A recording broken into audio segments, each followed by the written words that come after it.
Hi, I'm Bob Ross, host of the Joy of Painting television series.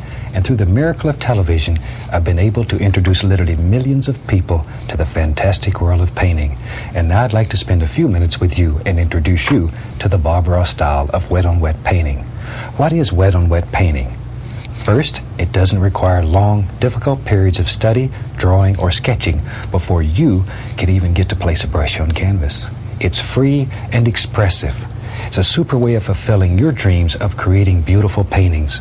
Most important, it happens very quickly. But that doesn't mean that practice and determination aren't important. It means that you will see immediate results and that will encourage you to continue on. But remember, an artist is seldom completely satisfied with his or her paintings.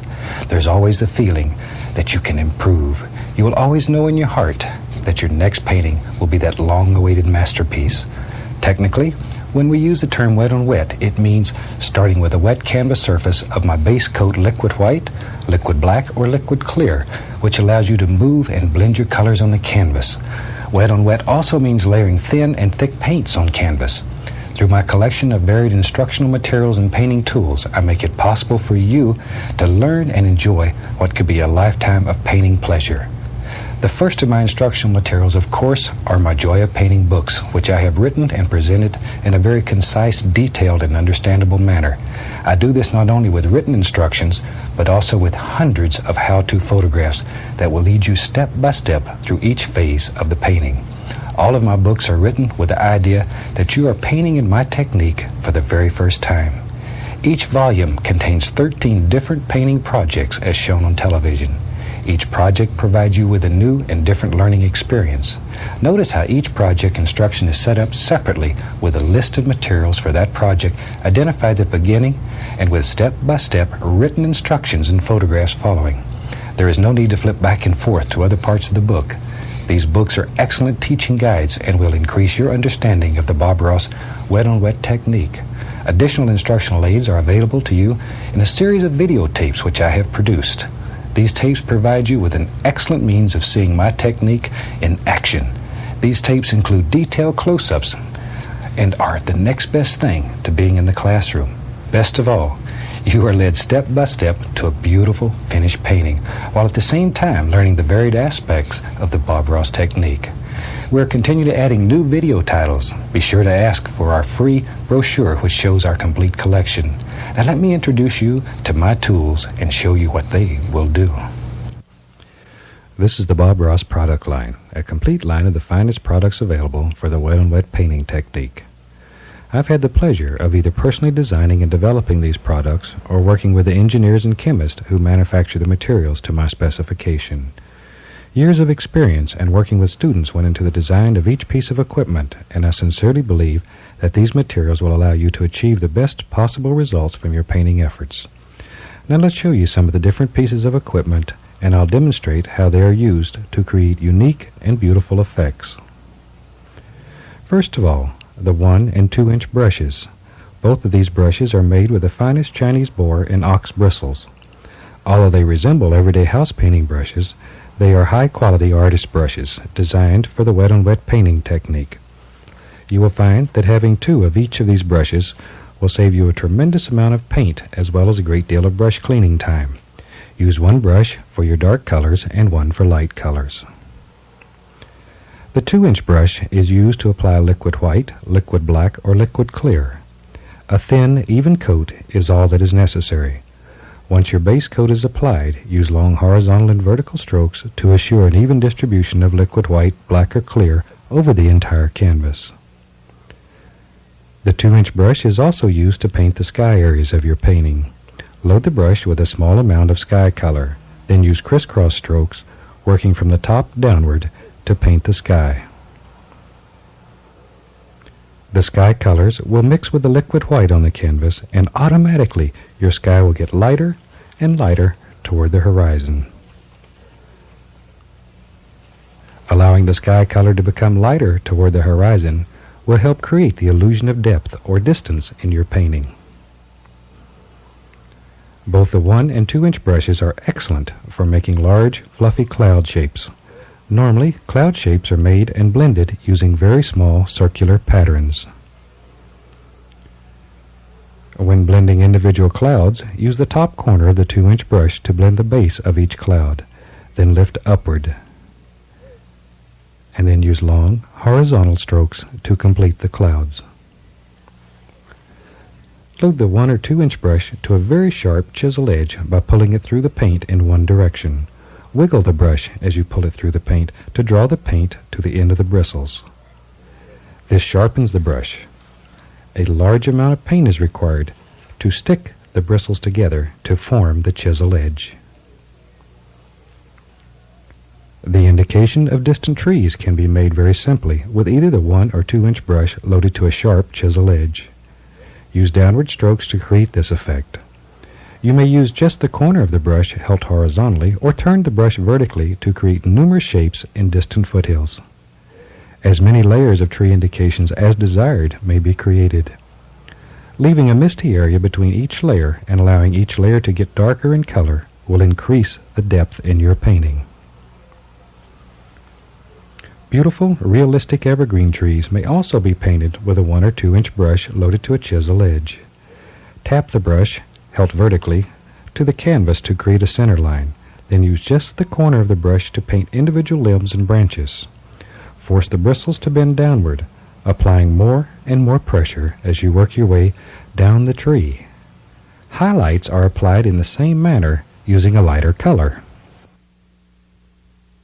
Leaf trees and bushes can also be made with both the 1 and 2-inch brushes. Pull the brush firmly through the paint in one direction, loading the bristles full of color. By pulling the bristles through the paint in one direction, a curve will be created on one corner of the brush. Turn this rounded corner of the brush upward and push in your basic tree and bush shapes. Do not allow the brush to slide. Touch the canvas and push slightly upward to give your foliage a leafy appearance. Turn the brush to create individual branches. This step is normally accomplished using a dark base color so that lighter highlights will stand out. I like to use the 1-inch landscape brush to apply the highlights to individual bushes and trees. Load the 1-inch brush the same way, rounding one corner. The most common mistake made is not loading enough paint. Then you must strike the canvas hard to get the paint to come off the brush. A properly loaded brush requires only a gentle touch to the canvas to paint the highlights. Touch the canvas with a rounded corner up and gently push upward to create the illusion of leaves. Turn the brush slightly as you paint to give shape and form to your foliage. Think about limbs that not only project to the sides, but also project toward you to create shape in your tree or bush. Try not to paint the same area over and over, or your color will become dull or turn to mud. If you find you are having trouble making your paint stick, add a small amount of liquid white or paint thinner to your color. Remember, a thin paint will stick to a thick paint. The 2-inch brush is excellent for making one of the most fantastic effects in this style of painting, reflections. Touch the canvas and pull straight down. The color will slide on the wet surface and blend downward. A few gentle horizontal strokes will complete the reflections. With a little practice, you will learn to literally push and pull your reflections to create even more dramatic effects. We use 2 bristle fan brushes in this technique, a number 3 fan brush and a number 6 fan brush. Both of these brushes have firm bristles, designed for use with our firm, dry oil colors. With practice, you will find the fan brush to be one of the most versatile of all artist brushes. The fan brush can be used to create beautiful, fluffy clouds that just float around the sky all day and have fun. With a fully loaded brush, make basic cloud shapes by using the corner of the fan brush in small, circular patterns. Try to keep the brush moving and avoid overworking an area. Work to create individual shapes in your clouds. The large brush is then used to blend the base of each cloud. Lift upward. Then blend the entire sky with long horizontal strokes. Tree trunks can be made in a single stroke with the edge of your fan brush. Load one side of the brush with dark color and the other side with a light color. Touch the canvas and pull downward, increasing the pressure as you go. By double loading the brush, you can paint both sides of the trunk at once. This is also an excellent way of laying in a large tree trunk, then highlighting with a knife. The indication of distant trees is made with a fully loaded fan brush held vertically. Tap firmly downward to create beautiful tree shapes or foothills. Be careful not to leave too much distance between individual tree tops, or your trees can end up looking like fence posts. Another fantastic effect that can be made with a fan brush is evergreen trees. This is an excellent method for painting delicate, detailed evergreen trees. Hold the brush vertically and touch the canvas to make a center line. Then use just the corner of the brush, held horizontally, to paint individual branches. Force the bristles to bend downward, applying more and more pressure as you work down the tree. Highlights are applied to the tree in the same manner. The fan brush is an excellent tool for making happy little waterfalls and bubbling streams. Normally, the paint is thinned with a small amount of liquid white. You can then paint over the top of thicker paints without the colors blending together. Pay close attention to angles and allow your water to flow naturally. The fan brush is also used throughout seascape paintings. Such effects as waves, foam, and splashing water are only a few of the creations you can make with this fan brush. You may also use the fan brush to paint rocks, roads, mountains, soft grassy areas, and to create many other fantastic and beautiful effects, too numerous to discuss in this short tape. Devote some time to practice with this brush, and the rewards will be well worth the time you spend. The 1-inch round brush is made with the same fine natural bristles as the 1 and 2-inch brushes. This unique brush is very popular and can be used to create entire paintings.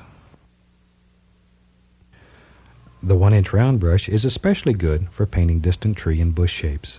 Load the brush by tapping it into a small amount of color. Once the brush is loaded, tap downward to create individual tree and bush shapes.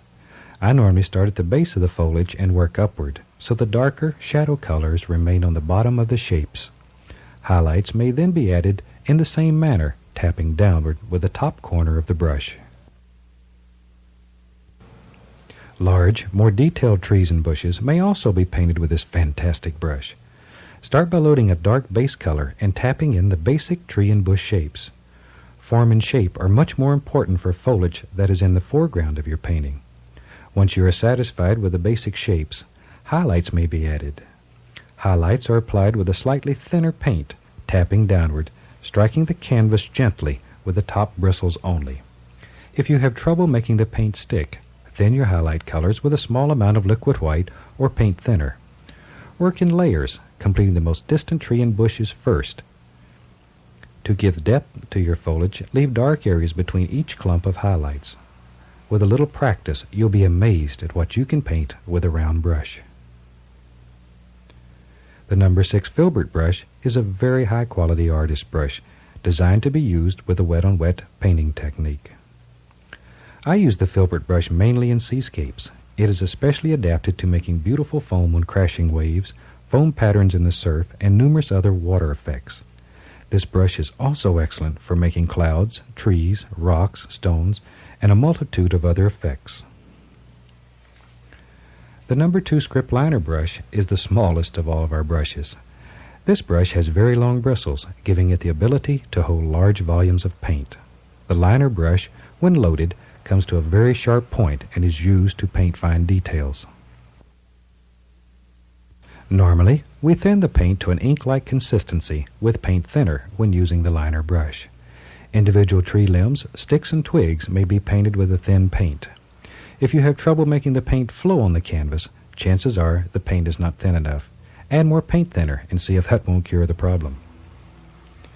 The script liner brush is also used for the most important part of the painting, your signature.